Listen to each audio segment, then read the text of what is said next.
Hello there, this is Brian, and welcome to an episode of Product Reviews.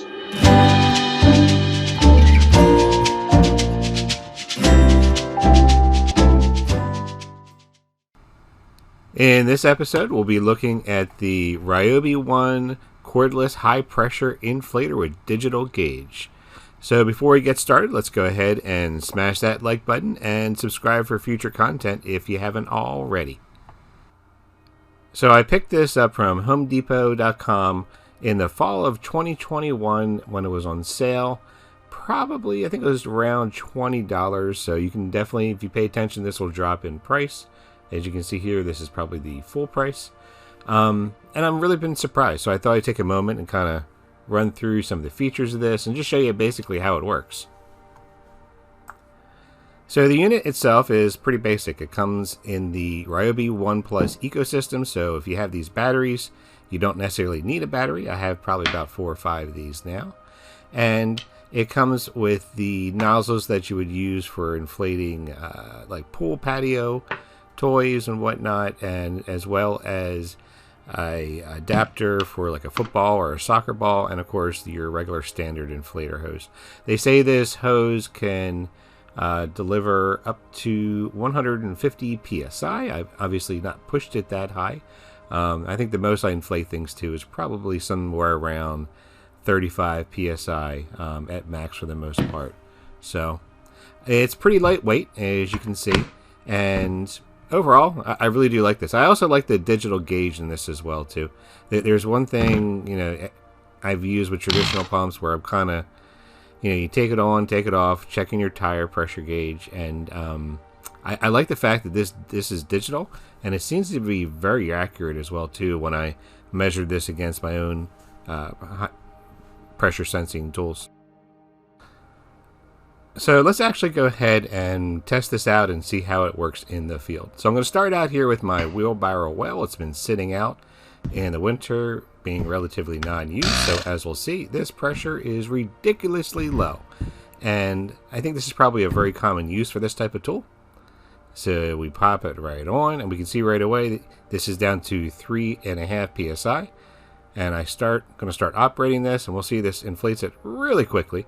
Now, granted, there's not a lot of air in this tire, which is good, which is why it moves so fast, but there we go. I believe with these wheels, you're not supposed to inflate them past 15 or 20.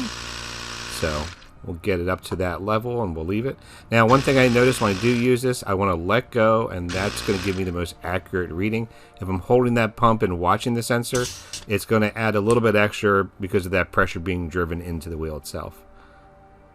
Alright, and now we're on to my next victim, which is the Hyper e-bike that I reviewed about a month ago.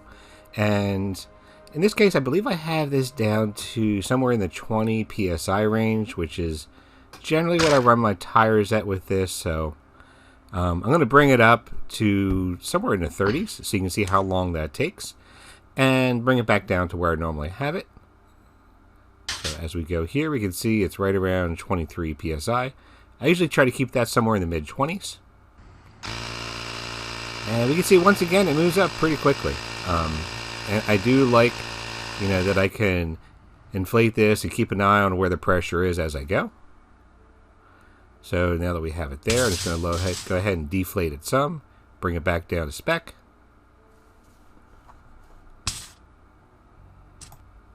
Now, if you watch any of our videos, you know that Maverick and I do a lot of off-roading and outdoor adventuring.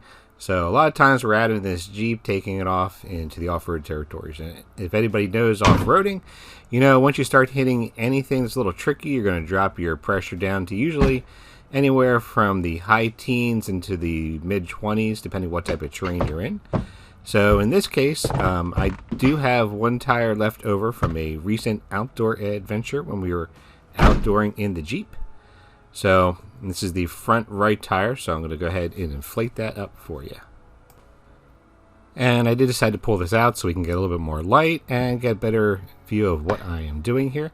So this is a 30.5 inch tire on a 16 inch rim, so has quite a bit of air to inflate, much more than actually you'd find in a regular tire on a car. So this does take a lot of air, and In this case, I believe I have this down into the low 20s. I was doing some light off-roading, so I dropped it down to that level.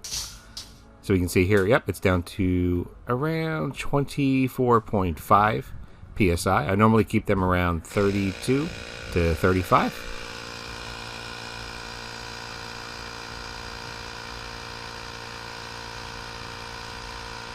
And we'll just go ahead and keep inflating. Now, obviously, you can see I'm moving a lot more air into this tire, so this is taking a while. But what is good is it does do it. It takes some time, so it's not going to be a high pressure inflator, but it does get the job done. And for that, I really do like this tool. And as you see there, I have that timer going because I do want to see how long it's going to take to inflate it up to a proper level for normal street driving.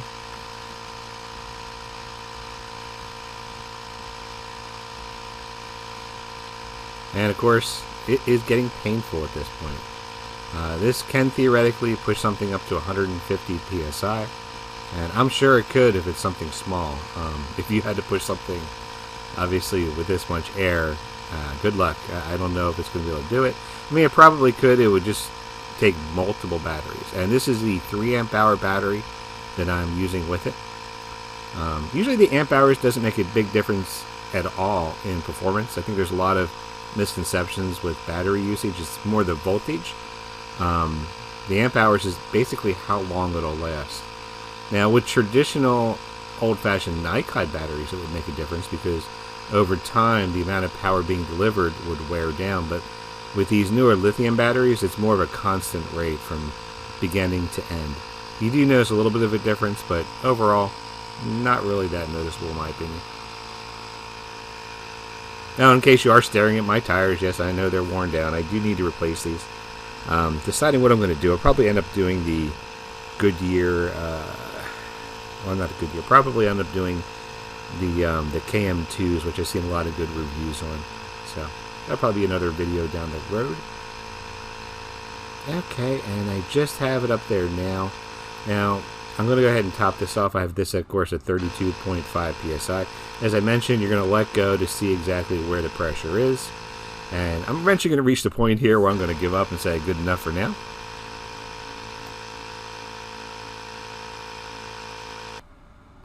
So I hope you found that review helpful, and if you did, I'd appreciate it if you click that like button and subscribe for future content if you haven't already.